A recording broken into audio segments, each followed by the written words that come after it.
कैसे हुई थी पांडवों की मौत? उन्हें स्वर्ग की जगह नरक क्यों मिला? धर्म का पालन करने के बावजूद पांडवों को नरक क्यों मिला? क्या आप जानते हैं आखिर किन गलतियों के कारण पांडवों को नरक में स्थान मिला? आइए जानते हैं। महाभारत युद्ध में जहां धर्म का पालन करने वाले पांडव थे और दूसरी तरफ अधर्म की राह पर चलने वाले दुर्योधन और उनके भाई कौरव, यानी पांडव और कौरव आमने सामने थे। एक तरफ धर्म के साथ चलने वाले और दूसरी तरफ अधर्म के साथ चलने वाले। महाभारत के युद्ध में पांडवों ने कौरवों को हरा दिया था। क्या आप जानते हैं कि मरने के पश्चात, मृत्यु के पश्चात पांडवों को नरक में स्थान मिला और दुर्योधन सीधा स्वर्गलोक को गया? ऐसा क्यों? जबकि दुर्योधन ने सिर्फ अधर्म किया था और पांडव सदैव धर्म के लिए लड़े और एक महायुद्ध जिसको महाभारत का नाम दिया गया वो लड़ा गया धर्म और अधर्म के बीच में।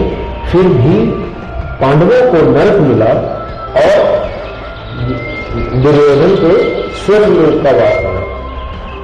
पांडवों में सिर्फ धर्मराज युधिष्ठिर ही थे जो स्वर्ग का वास प्राप्त कर सके। आखिर ऐसी कौन सी गलती थी जो पांडवों से हो गई और उन्हें स्वर्ग की जगह नरक मिला? ऐसा क्या अधर्म कर दिया उन्होंने? चलिए इसको थोड़ा विस्तार से जानने की कोशिश करते हैं कि पांचों पांडव अपनी पत्नी द्रौपदी के साथ स्वर्गलोक के लिए निकले।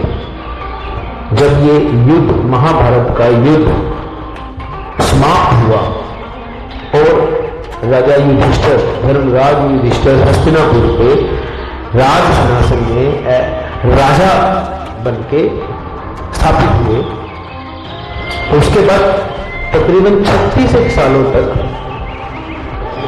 पांडवों का राज चलता रहा और पांडवों ने अपना राजपाट संभाला। तथापि युद्धवंशियों का नाश, जो यदुवंशी थे उनका नाश और श्री कृष्ण की मृत्यु की बात जानकर द्रौपदी और पांडव सहशरीर स्वर्ग की यात्रा पर जाने के लिए सोचने लगे और अंत में निर्णय लिया गया कि सहशरीर स्वर्ग की ओर जाया जाएगा। राजा युधिष्ठिर महाराजा युधिष्ठिर कहलाने लगे थे, तो महाराजा युधिष्ठिर ने सारा राजपाट अपने प्रपौत्र परीक्षित को सौंप दिया और पांचों भाई अपनी पत्नी द्रौपदी के साथ निकल पड़े स्वर्गलोक की यात्रा पर। एक एक करके रास्ते में पांडव गिरते रहे, मृत्यु का काल बनते रहे। अब महाभारत में ही उनकी एक कथा के अनुसार पांचों पांडव भाई और द्रौपदी, उनके साथ एक कुत्ता भी स्वर्ग यात्रा के लिए चल पड़ा था। दुर्भाग्यपूर्ण और दुर्भाग्यवश रास्ते में द्रौपदी और पांडव एक एक करके मौत को प्राप्त हो गए या काल का ग्रास हो गए। ग्रंथ के अनुसार सबसे पहले द्रौपदी की मृत्यु हुई, क्योंकि वो सब पतियों में या उनकी तुलना में अर्जुन को सबसे अधिक प्यार करती थी। तो ये उसकी सजा थी। थोड़ी देर बाद जो मृत्यु का काल का ग्रास बने वो थे सहदेव। तब महाबली भीम पूछते हैं अपने बड़े भाई युधिष्ठिर से कि सहदेव क्यों गिर गया? तो युधिष्ठिर कहते हैं सहदेव बुद्धि पर बड़ा घमंडी था, मतलब सहदेव को अपने दिमाग पर, अपनी बुद्धि पर बड़ा घमंड था। तो ये एक कारण था। उसके बाद नकुल जो इनके छोटे भाई हैं तो नकुल गिर गए और मृत्यु का काल का ग्रास बने।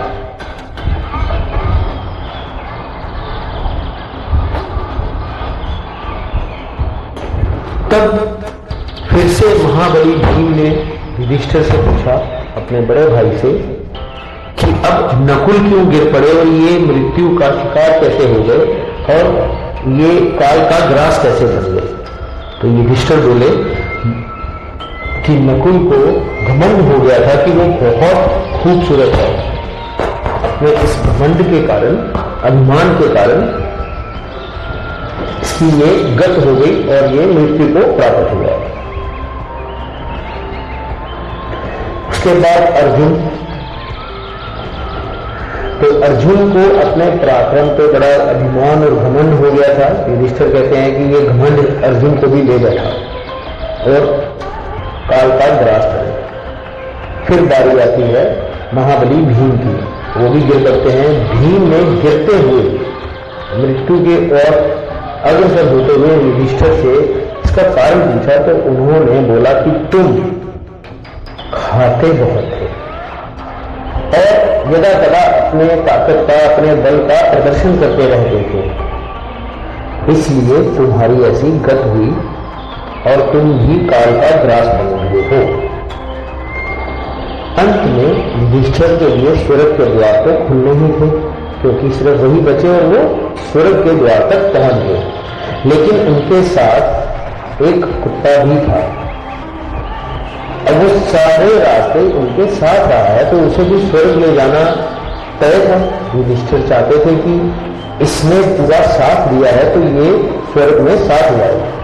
महाराजा इंद्र इस बात के लिए राजी नहीं हुए और उन्होंने युधिष्ठिर को ये बात बोली कि आप अकेले आ सकते हैं। युधिष्ठिर भी अपनी बात पर अड़े रहे और काफी दिनों तक ये प्रसंग चलता रहा और अंत में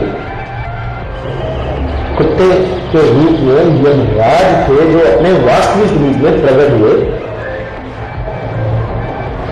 और फिर इसके बाद महाराज युधिष्ठिर को सहज शरीर स्वर्ग में आने की अनुमति मिली और वो सहज शरीर स्वर्ग में वास करते हैं।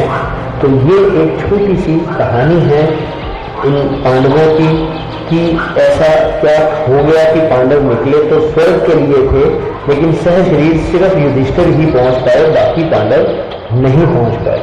कृष्ण जी की लीला है, भगवान की लीला भगवान ही जाने, हम तो उसमें से समझने का प्रयास करते हैं।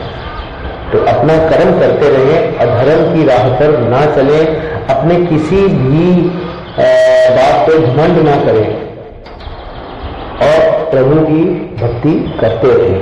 जय श्री राम।